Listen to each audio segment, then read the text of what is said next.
welcome back to another counseling related video. NB stood by its words and soon we'll be having a new batch of residents. And this year, like past many years, medicine remains the top choice, and I'm sure many of you would be joining the NB medicine.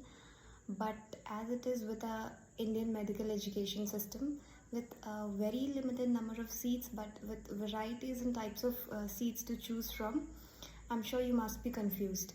So let's clear some air around it.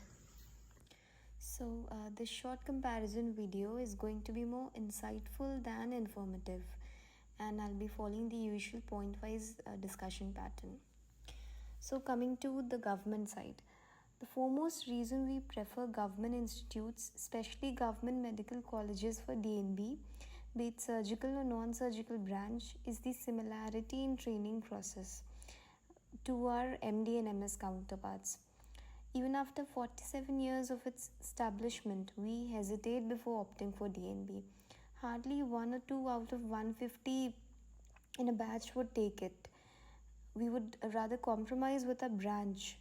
Seniors and colleagues mostly discourage and to much extent even disapprove of this choice. And that's why we take something which is similar to theirs. The major benefit is you are continuously involved in some of the other sort of teaching, which especially to the interns or even to your junior residents, which later on is of value in our DNB and MD equivalence.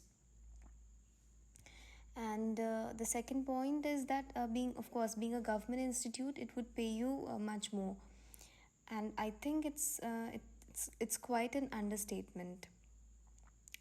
There are two sides to every coin. So with immense patient load comes long work hours. You may not have enough time to study, and you all know DNB tests you regularly. There's usually a scarcity of advanced imaging modalities or other investigations, modern investigations, and even if you're well versed with the recent guidelines, you may not properly apply them to your patients.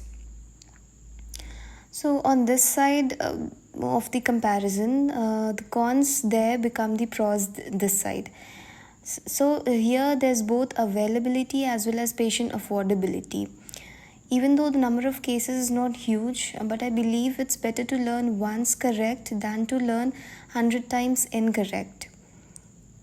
Corporate hospitals are very particular about working hours of their doctors. You would get reasonable amount of time to study as well. I had to bring this in between to make you understand and believe that it's not heroic, neither now compulsory to slog 16 or 18 hours a day to become a well-trained resident doctor. Even the thoughts of NMC align with mine and of hundreds of other residents.